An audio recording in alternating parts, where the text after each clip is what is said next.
नमस्कार दोस्तों। आज का टॉपिक हमारे पास है एनोमलस जीमन इफेक्ट, या जिसको हम वीक फील्ड जीमन इफेक्ट भी बोलते हैं। ऑलरेडी हम प्रीवियस क्लासेस में नॉर्मल जीमन इफेक्ट को स्टडी कर चुके हैं। नॉर्मल जीमन इफेक्ट में क्या होता है, स्प्लिटिंग होती है स्पेक्ट्रल लाइंस की मैग्नेटिक फील्ड में। ठीक है, जब हमारे पास ऑर्बिटल एंगुलर मोमेंटम के कारण जो मैग्नेटिक फील्ड होता है वो इंट्रैक्शन करता है बाहर वाले मैग्नेटिक फील्ड के कारण, तो उस स्प्लिटिंग को हम नॉर्मल जीमन स्प्लिटिंग बोलते हैं। एक इम्पॉर्टेंट बात इसमें ये थी कि इसमें एस नहीं होता। जो स्पिन ऑर्बिटल एंगुलर मोमेंटम होता है ना कुछ एटम्स में के लिए, total angular spin angular momentum क्या होता है, जीरो होता है।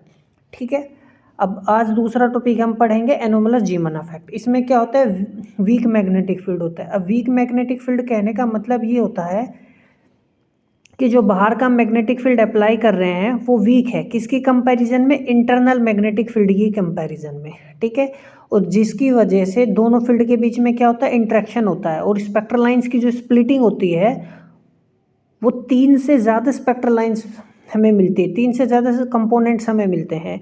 इसे ही हम क्या बोलते हैं, एनोमलस जीमन इफेक्ट बोलते हैं। समझ में आ गई बात। इसको हमने प्रीवियस क्लासेस में भी एनोमलस जीमन इफेक्ट को हल्का सा हमने थ्योरेटिकली डिस्कस किया था। अब देखो अगला क्या मैंने बताया, हम देखो एनोमलस जीमन इफेक्ट को ना कब एक्सप्लेन कर सकते हैं, जब हम क्या कंसीडर करें, स्पिन ऑफ द इलेक्ट्रॉन। ठीक है ना, हम एस को कंसीडर करेंगे। हमने जब टोटल स्पिन क्या होगी, जीरो नहीं होगी इस केस में। समझ में आ गई बात। ठीक है, अच्छा अब इम्पोर्टेंट बात बताने की देखो ये है, ध्यान से सुनना। अब जब हम कहते हैं ना वीक मैग्नेटिक फील्ड, तो क्या होता है, हमारे पास देखो क्या है, एल है और ये मेरे पास है स्पिन एंगुलर मोमेंटम एस। ठीक है, तो मेरे पास इनको जोड़ के क्या आएगा, ये वेक्टर की फॉर्म में जोड़े हैं ना, तो मेरे पास इनको जोड़कर क्या आएगा, टोटल एंगुलर मोमेंटम जी। अब एल और एस की कपलिंग से मुझे टोटल एंगुलर मोमेंटम मिल गया। अब एल और एस की कपलिंग से जो टोटल एंगुलर मोमेंटम मिला है ना, ये देखो जो मैग्नेटिक फील्ड वीक है, यानी एल और एस को वो डिसरप्ट नहीं करता है, इनकी कपलिंग को डिसरप्ट नहीं करता है। तो एल और एस की कपलिंग डिसरप्ट नहीं होगी, इन दोनों से जोड़कर क्या मिलेगा मुझे, टोटल एंगुलर मोमेंटम। और टोटल एंगुलर मोमेंटम जब एक्सटर्नल मैग्नेटिक फील्ड होता है ना, इसके चारों तरफ क्या करेगा, प्रिसेशन करेगा। समझ में आई। तो एक इम्पोर्टेंट बात यहाँ ध्यान देने वाली ये है कि टोटल एंगुलर मोमेंटम जे क्या होता है, कंजर्व्ड होता है। किसमें कंजर्व होता है, एनोमलस जीमन इफेक्ट में। कोई डाउट यहाँ पे। ठीक है, हम पश्चिम बैक इफेक्ट पढ़ेंगे जिसमें स्ट्रॉन्ग मैग्नेटिक फील्ड होता है, लेकिन फिलहाल के लिए जितना मैंने एनोमलस जीमन इफेक्ट के बारे में बताया उसको ध्यान रखना है। ठीक है, आप इसको हम यहाँ पे एग्जांपल के थ्रू देख सकते हैं, जैसे सोडियम डबलेट है। ठीक है, सोडियम में डबलेट होता है फाइन स्ट्रक्चर की वजह से, है ना, स्पिन ऑर्बिट स्प्लिटिंग की वजह से। तो दो लाइन हमें मिलती है, एक ही हमारे पास होगी D1 और एक लाइन का नाम हो गया D2, जब फील्ड ऑफ है। लेकिन जैसे ही फील्ड अप्लाई किया, देखो ये लाइन 4 कंपोनेंट में बदल गई और ये लाइन 6 कंपोनेंट में बदल गई जब हमने मैग्नेटिक फील्ड अप्लाई किया। समझ में आया। तो 3 से ज़्यादा कंपोनेंट में जब टूटती है ना, मतलब कंपोनेंट 3 से ज़्यादा एक स्पेक्ट्रल लाइन 3 से ज़्यादा कंपोनेंट में जब हमें देती है तो एनोमलस जीमन इफेक्ट हम बोलते हैं उसको। समझ में आया। एक दूसरा एग्जाम्पल जिंक का है, ट्रिपलेट। ट्रिपलेट कहने का मतलब है जब फील्ड ऑफ था, तो देखो ये हमें एक ये मिल गया, एक ये मिल गया और एक ये, 3 स्पेक्ट्रल लाइन मिलती है। लेकिन जैसे ही मैग्नेटिक फील्ड अप्लाई किया, आप देख सकते हो हमारे पास मल्टीपल कंपोनेंट्स मिल रहे हैं स्पेक्ट्रल लाइंस के। ठीक है, तो यही होता है हमारे पास एनोमलस जीमन इफेक्ट। अब हम मैथमेटिकल अप्रोच से डिस्कशन करेंगे। अब देखो जैसे मैंने बताया कि सपोज करो एक एटम हमारे पास है जो मैग्नेटिक फील्ड में रखा हुआ है, और मैग्नेटिक फील्ड क्या है, वीक है। समझ में, और वो इतना वीक है कि वो कपलिंग को तोड़ नहीं पा रहा है एल और एस की। समझ में आया। तो एल और एस कपल हैं, तो इसका मतलब जो टोटल एंगुलर मोमेंटम है वेक्टर जे हमें मिलेगा। यदि कपलिंग एल और एस की कपलिंग टूट जाएगी तो एल और एस हमें जोड़ के जे नहीं देंगे, ध्यान रखना इस बात का। लेकिन यहाँ पे कपलिंग टूटती नहीं है तो एल प्लस एस जे देंगे, तो टोटल एंगुलर मोमेंटम जे हमें मिला। ठीक है, और वो मैग्नेटिक फील्ड के चारों तरफ क्या करेगा, प्रिसेशन करेगा। देखो ये CSR में क्वेश्चन पूछा गया है कि 4 ऑप्शन दिए और पूछा गया कि जो टोटल एंगुलर मोमेंटम होता है जे वो किस में कंजर्व होता है। अब देखो नॉर्मल जीमन स्प्लिटिंग में तो जे होता नहीं है, ठीक है ना, एल होता है orbital angular momentum. Anomalous जीमन splitting में ही जे होता है, ठीक है ना। पाश्चियन बैक इफेक्ट जिसको स्ट्रॉन्ग फील्ड जीमन इफेक्ट बोलते हैं, उसमें जे कंजर्व्ड नहीं होता बिल्कुल भी। समझ में आया? इसको हम आगे डिस्कस करेंगे। तो बस अभी जितना मैंने बताया उस पर फोकस करो। अब देखो, जब एटम को हम मैग्नेटिक फील्ड में रखेंगे, समझ में आया, तो उसका हैमिल्टोनियन क्या होगा। देखो ये है, ये हैमिल्टोनियन ये है जब मैग्नेटिक फील्ड अप्लाई नहीं किया था, ये एनर्जी वो है जब मैग्नेटिक फील्ड हमने अप्लाई किया। तो दोनों को जोड़ देंगे तो total Hamiltonian of an atom in a magnetic field आ गया। जहाँ पे ये हैमिल्टोनियन क्या है, this Hamiltonian corresponds to potential energy. ठीक है, अब देखो पोटेंशियल एनर्जी माइनस ये मैग्नेटिक मोमेंट है, ये जे लगाया मैंने, यहाँ ध्यान रखो। यदि मैं एल लगा देता तो नॉर्मल जीमन इफेक्ट होता। नॉर्मल जीमन इफेक्ट हमने एग्जैक्टली ऐसे ही किया, दोनों का जो डेरिवेशन है एग्जैक्टली सेम है। नॉर्मल जीमन इफेक्ट में एल आ जाता है, नॉर्मल जीमन इफेक्ट में यहाँ पे जे आ जाएगा। समझ में? अब देखो, तो हमारे पास देखो ये हैमिल्टोनियन जो है इसको क्या कैसे लिखेंगे। हैमिल्टन देखो माइनस ही हो गया, और ये मैग्नेटिक डाइपोल मोमेंट क्या आएगा हमारे पास यहाँ पे, माइनस जी ई अपॉन में 2m total vector angular momentum, और ये डॉट और ये बी आ गया। अब देखो ये क्या लैंडेजी फैक्टर है, तो लैंडेजी फैक्टर को काफ़ी बुक्स में जे से भी लिखा गया है और काफ़ी बार ऐसे भी लिखा गया है, तो आपकी मर्जी है जैसे भी आप लिखना चाहो। माइनस माइनस देखो प्लस हो गया, जी लैंडेजी फैक्टर ए अपॉन में 2m। अब देखो मैग्नेटिक फील्ड क्या हम एक पर्टिकुलर डायरेक्शन में लेते हैं और उसको हम के मान के चलते हैं, तो जे डॉट बी क्या आएगा। अब देखो के कैप है तो के कंपोनेंट आएगा, डॉट प्रोडक्ट है ना, तो क्या आ जाएगा बी जे जेड, जेड का कंपोनेंट के साथ ही डॉट प्रोडक्ट होगा ना, आई और जे कंपोनेंट तो जे के जीरो हो जाएंगे। समझ में आई बात यहाँ पे? अब बात करते हैं एनर्जी की। अब हैमिल्टोनियन तो हमने निकाल लिया, एनर्जी क्या होती है, हैमिल्टोनियन की एक्सपेक्टेशन वैल्यू। तो हैमिल्टोनियन की एक्सपेक्टेशन वैल्यू हमने निकाल ली, वही हमें क्या देगी, एनर्जी। इसको हम इस फॉर्म में लिख सकते हैं।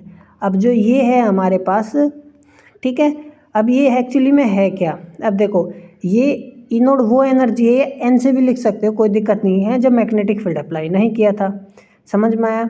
अब ये वो एनर्जी है जब मैग्नेटिक फील्ड अप्लाई किया था। अब देखो एक मिनट ध्यान रखना, मैंने पिछली क्लास में भी बताया था, जो ई नोड होगा ना ये, तो ये एक्चुअली में होगा क्या, इसमें देखो एनर्जी सारी आएगी, जो बोर ने बताया था वो कंपोनेंट भी इसमें ऐड होगा, और जो फाइन स्ट्रक्चर से स्प्लिटिंग से आता है ना, वो कंपोनेंट भी होगा, प्लस में जो डार्विन टर्म की वजह से आता है वो कंपोनेंट भी होगा हमारे पास।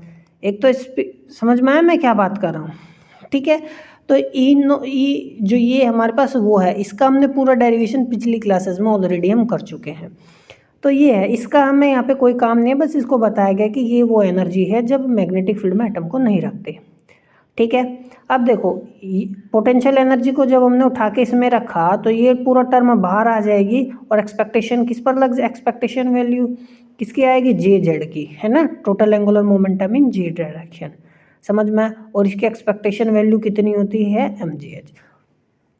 कोई डाउट है यहाँ तक? समझ में आया? ठीक है, अब एक बात ध्यान देने वाली ये है, देखो जैसे एल का एक्सपेक्टेशन वैल्यू कितना होता है जेड कंपोनेंट का, जेड कंपोनेंट का कितना होता है, एम एल एच कट होता है, इसी तरीके से इसका ये हो गया, और ये माइनस जे से कहाँ तक जाएगा, प्लस जे तक जाएगा, यानी 2j+1 वैल्यूज। समझ में आया, फॉर अ पर्टिकुलर जे। तो ये हो गया हमारे पास, देखो ई एच कट अपॉन में 2m, ये आ जाएगा बोर मैग्नेटन, क्या आ गया है, बोर मैग्नेटन, और सब कुछ हमने एज इट इज रख दिया। कोई डाउट है यहाँ तक?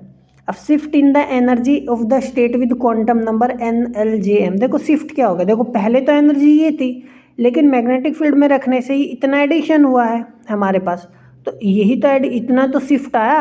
अब मान लो पहले एनर्जी 4 थी, 4 यूनिट, प्लस अब कितना 3 उसमें जुड़ गया, तो कितनी हो गई एनर्जी, 7 होगी, तो कितना शिफ्ट हुआ एनर्जी में, 3 का ही तो शिफ्ट हुआ। तो ये ई माइनस ई नोट जो है ये हमारे पास ये आ गया, तो शिफ्ट कितना आ गया एनर्जी में, ये आ गया। यदि आप ध्यान रखो ना, नॉर्मल जीवन इफेक्ट का भी देखो यही था, उसमें क्या था, GL ML म्यू बी और बी, और GL का वैल्यू एक्चुअली में इलेक्ट्रॉन के लिए 1 होता है ना, नॉर्मल जीवन इफेक्ट की मैं बात कर रहा हूँ, और सेम फॉर्म है, एग्जैक्ट फॉर्म है, तो याद रखना बहुत ज़्यादा आसान है। तो ये हो गया हमारे पास। अब देखो इसको एग्जाम्पल से समझते हैं। एग्जाम्पल के एक बेसिक सा है। अब देखो हम क्या पढ़ रहे हैं, एनोमल जीवन इफेक्ट, ठीक है। तो देखो ये जे की वैल्यू हमारे पास 2 है, यहाँ जे की वैल्यू कितनी है 1 है।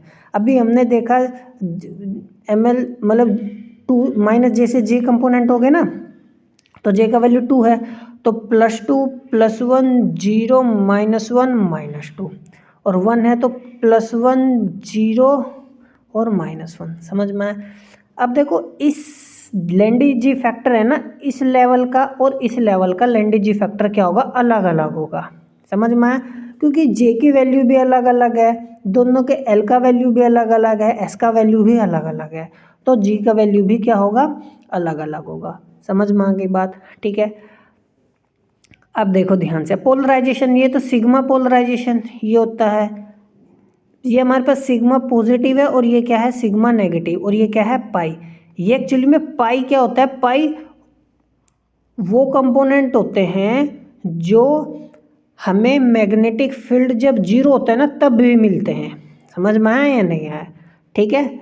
और ये वो कंपोनेंट होते हैं जब हमें मैग्नेटिक फील्ड, अब मान लो देखो इसमें जो फ्रीक्वेंसी होगी ना पाई पोलराइजेशन की, पाई पोलराइजेशन में फ्रीक्वेंसी होगी म्यू, ये वो फ्रीक्वेंसी है जब हमें मैग्नेटिक फील्ड नहीं अप्लाई करते तब होता है, समझ में आ गई बात, ठीक है। अब देखो यहाँ पे ये वो कम, अब देखो यहाँ पे ना उल्टा हो गया, ये +1 से ये 0 में है ना, तो यहाँ पे +1 होगा, ये माइनस होगा, तो ये फ्रीक्वेंसी इसकी थोड़ी सी क्या होगी, ज़्यादा होगी, और इस इन कंपोनेंट्स की फ्रीक्वेंसी क्या होगी, कम होगी। तो जो ये यूजुअल होता है, जो जब मैग्नेटिक फील्ड अप्लाई हम नहीं करते हैं तब भी हमें मिलता है और वैसे भी मिलता है, इसको पाई कंपोनेंट बोलते हैं, और लोअर और हायर फ्रीक्वेंसी के कंपोनेंट्स को हम सिग्मा कंपोनेंट्स बोलते हैं। इसका आगे भी हम डिस्कस करेंगे, प्रीवियस क्लास में हमने पूरा डिटेल में डिस्कशन किया है, सेम चीज़ है। अब देखो लैंडिजी फैक्टर देखो हर लेवल का देखो एस और एल अलग अलग होगा, तो लैंडिजी फैक्टर की वैल्यू भी क्या आएगी हमारे पास, अलग अलग आएगी, और ये हमारे पास बोर मैग्नेटन में ऑलरेडी आपको बता चुका हूँ। अब एक इंपॉर्टेंट बात देखो यहाँ पे, इसमें देखो ये भी कांस्टेंट है, बी भी कांस्टेंट है, तो एक्चुअली एनर्जी किस पर डिपेंड कर रही है, इन दोनों के प्रोडक्ट पर डिपेंड करेगी, समझ में आया, जे और एम जी के प्रोडक्ट पर डिपेंड करेगी। तो ये बहुत इंपॉर्टेंट बात है, ये बहुत ही ज़्यादा इंपॉर्टेंट बात है जिसको विशेषकर आपको ध्यान रखना है। अब देखो since mj has 2j + 1 values from -j to +j, so a given level is split into 2j + सब levels with the application of magnetic field. अब यही तो पता चला हमें यहाँ पे, अब मैग्नेटिक फील्ड अप्लाई किया तभी तो ये कंपोनेंट एडिशन हुआ, और इसी से पता चला 2j + 1 नहीं वो एक पर्टिकुलर लेवल स्प्लिट हो जाएगा, ठीक है। अब देखो यहाँ पे एग्जांपल से हम इस चीज़ को देख सकते हैं। अब देखो ये लेवल है, इसके लिए जे का वैल्यू कितना है 2, तो 2 है जे का वैल्यू, तो यहाँ 2 रखेंगे, 2 जो 4 + 1 कितना आ गया 5। अब तो यानी ये लेवल 5 उसमें टूटेगा, 1 2 3 4 5, देखो 5 लेवल्स में टूट गया, नहीं टूट गया, तो उसी की बात हो रही है, ठीक है।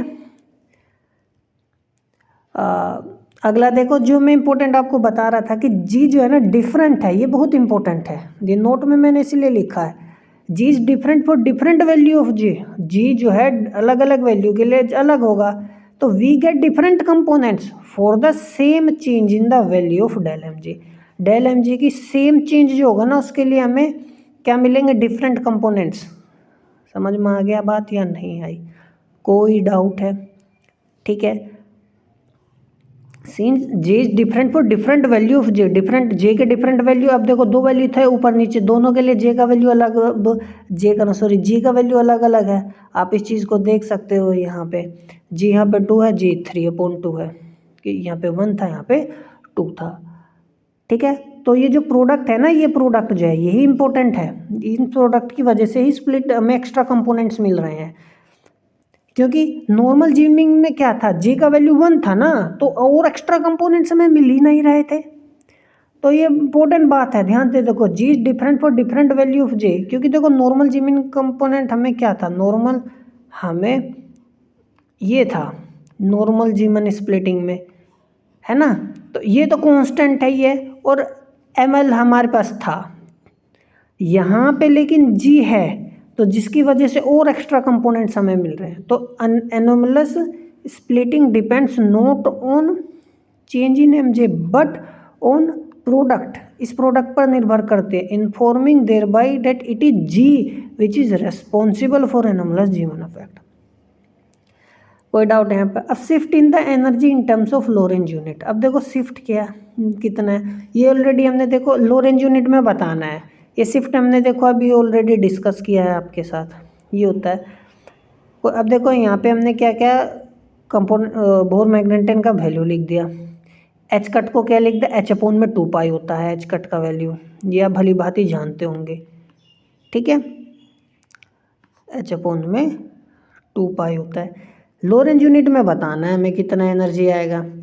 आप देखो EH4 पाई एम ई बी, देखो ये जो है ना ये मैंने लिखा बस, और ऊपर नीचे सी की मल्टीप्लाई की। क्यों किया? क्योंकि इसी को हम लोरेंज यूनिट बोलते हैं। 1 लोरेंज यूनिट इसी के बराबर होता है। लोरेंज यूनिट को एल डैश से लिखते हैं और अलग अलग किताब में अलग अलग है, लेकिन हमने इसको एल डैश से लिखा है, ठीक है ना। समझ में आई बात? तो यदि तुम कोई पूछे लोरेंज यूनिट में एनर्जी कितना होगी, तो ये पूरा लोरेंज यूनिट हो गया, तो लोरेंज यूनिट में एनर्जी इतनी होगी जब मैग्नेटिक फील्ड में रखेंगे। समझ में आ गई बात? ठीक है, कोई डाउट है? इसको हमने एल डैश से लिख दिया। अब देखो एच सी को मैं नीचे ले गया, इसको हम टर्म वैल्यू बोलते हैं। क्या बोलते हैं? टर्म वैल्यू बोलते हैं। और इसका एसआई यूनिट में कितना होता है? Metre inverse. समझ में आया? यूनिट कितना होता है? Metre inverse. एक्चुअली में ये टर्म वैल्यू है। ये हमने ना बिल्कुल स्टार्टिंग में, first second third fourth lectures को देखोगे ना, उसमें मैंने टर्म वैल्यू को डिटेल्ड में एक्सप्लेन किया हुआ है, ठीक है ना। तो टर्म वैल्यू में एक्चुअली में कुछ नहीं है। टर्म वैल्यू क्या है? वेव नंबर है। ये यहाँ पे मैंने एनर्जी को किस में रखा? वेव नंबर में। तो जब हम एनर्जी को एच से डिवाइड करते हैं तो उसको वेव नंबर की फॉर्म में आ जाती है, तो इसका यूनिट मीटर इनवर्स है। तो वेव नंबर ये, तो टर्म वैल्यू को हमने del T is equal to, इसको हमने देखो ये एच था नीचे लेके चला गया, ये आ गया, ठीक है। तो एल डैश को हमने यहाँ पे लोरेंज यूनिट लिखा। मैंने अलग अलग तरीके से लिख के बताया क्योंकि एग्जाम में ना पूछा गया। आप प्रीवियस पेपर्स उठा के देखो, आपको पता चलेगा, ठीक है। Frequency of the जीमन lines, frequency बात करते हैं जीमन लाइंस की। देखो म्यू नोड वो फ्रीक्वेंसी है जब मैग्नेटिक फील्ड 0 था, जब मैग्नेटिक फील्ड अप्लाई हमने नहीं किया था। अब देखो इसको मैं ऐसे समझाता हूँ। देखो 2 लेवल थे ना ऐसे, और ये मान लो 3 उसमें बट गया, ये 2 में। तो ये वाला जो है ना ट्रांजिशन, जो म्यू नोड, ठीक है ना, समझ में आया। अब मान लो देखो ये 1 है, ये -1 है, ठीक है ना, ये 1 0 -1। अब देखो 1 से 1 में जो आएगा, ठीक है ना, और -1 से जो -1 में आएगा, इनके लिए डेल एम जे कितना होगा? 0 होगा। होगा नहीं होगा? देखो 1 से 1 में आया तो 1 -1, डेल एम जे कितना आएगा? 0। और -1 में से -1 घटाएंगे तो फिर 0 आएगा। तो ये जो इसके लिए ही म्यू नोड है। समझ में आया या नहीं आया?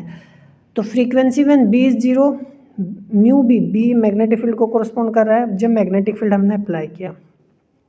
अपर लेवल के लिए टर्म्स हो गई, लोअर लेवल के लिए ही होगी। हम वाली बात ये जानते हैं, हमने ऑलरेडी पढ़ा है और कुछ नहीं, ये चीज़ है ना। बस आप ये चीज़ आप खुद भी कर सकते हो, बस मैं आपको समझाने के लिए बता रहा हूँ। तो देखो फ्रीक्वेंसी क्या होगी? The frequency of the spectral line arising due to the transition from the upper level to the lower level. तो फ्रीक्वेंसी क्या होगी? इसको फ्रीक्वेंसी के टर्म्स में लिखेंगे। देखो एच म्यू होता है ना, एनर्जी क्या है एक्चुअली में? एच म्यू तो है। अब देखो एच यहाँ से सबके नीचे में ले गया, ठीक है, यहाँ से एच कट जाएगा, ये म्यू नोड आ जाएगा, नीचे एच आ गया। और बोर मैग्नेटन की ई बी अपॉन में 4 पाई एम से हमने लिख दिया, एच कट से एच कट जाएगा, ये आ जाएगा हमारे पास। एक स्टेप मैंने एक्स्ट्रा लिखा है, स्किप कर दिया, आप उसको देख सकते हो, ठीक है। अब फ्रीक्वेंसी में शिफ्ट क्या होगा? म्यू को इधर ले जाएंगे, यही तो फ्रीक्वेंसी में शिफ्ट आएगा, जैसे एनर्जी में शिफ्ट हमने डिस्कस किया था। अभी हम यहाँ पे क्या कर रहे हैं? स्पेक्ट्रल लाइंस की बात कर रहे हैं जो अराइज हो रही है, frequency. The frequency shift of this particular जीमन component, ये आ गया हमारे पास, ठीक है, कुछ नहीं है। ये अपर लेवल है, लोअर लेवल है, ई बी अपॉन में 4 पाई एम। सी से ऊपर नीचे देखो हम क्या कर देंगे? मल्टीप्लाई करेंगे, ठीक है। ई बी 4 पाई एम हो गया ना हमारे पास ये, हाँ सॉरी, ये होगा सी से, देखो दोनों साइड डिवाइड कर दो, यहाँ भी यहाँ भी। अब देखो ये क्या है? 1/λ ही तो होगा, 1 चेंज इन लैम्डा, ये वेवलेंथ की फॉर्म में आ गई हमारे पास, ठीक है ना, वेव नंबर ही तो है, और ये इसको हमने लॉरेंज यूनिट में लिख दिया, तो ये टर्म एक्चुअली में हमारे पास आ गई, ठीक है। तो हमने देखो डेल टी क्या लिखा था, डेल टी हमने जी एम एल डैश ही तो लिखा था, और ये एक्चुअली में क्या है, ये वेव नंबर ही तो है ना, ये वेव नंबर ही है। तो जो अपर ट्रांजिशन जो होगा वो एक upper component minus lower component L dash common आ जाएगा, ये सीधा यहाँ से भी हम इस चीज़ को निकाल सकते थे, ठीक है। तो ये था देखो हमारा एनोमलस जीमन इफेक्ट, होपफुली आपको समझ में आया होगा। देखो ये आप चीज़ को समझ में और डिटेल में तब आएगा जब आप एक बार नॉर्मल जीमन इफेक्ट को भी पढ़ोगे, ठीक है। तो जो पाई और सिलेक्शन रूल की यदि मैं बात करूं, मैंने जैसे आपको बताया था del M J is equal to 0 pi component होते हैं देंगे हमें, और del M J is equal to 0 sorry +-1, ठीक है ना। तो ये हमें क्या देंगे, सिग्मा कंपोनेंट्स, ठीक है। ये हमने ऑलरेडी इन चीज़ को हम क्या कर चुके हैं, डिस्कस कर चुके हैं नॉर्मल जीमन इफेक्ट में। तो सेम एनोमलस जीमन इफेक्ट के लिए भी ये चीज़ अप्लाई करती है, वहाँ पे एल है, समझ में, बस आपको वहाँ पे कुछ नहीं करना, पाई और सिग्मा कंपोनेंट्स को समझना है कि क्या होते हैं, ठीक है। हल्का सा मैंने भी यहाँ पे डिस्कस किया है, तो उम्मीद करता हूँ आपको लेक्चर पसंद आया होगा। वैसे सजेशन तो कुछ आ नहीं रहे हैं चैनल पे, ठीक है ना, पर मैं फिर भी अपलोड करता रहूँगा। उम्मीद करता हूँ आप इसलिए फ्री में पढ़ते रहें, फ्री कंटेंट पढ़ते रहें और नॉलेज को गेन करते हैं। धन्यवाद।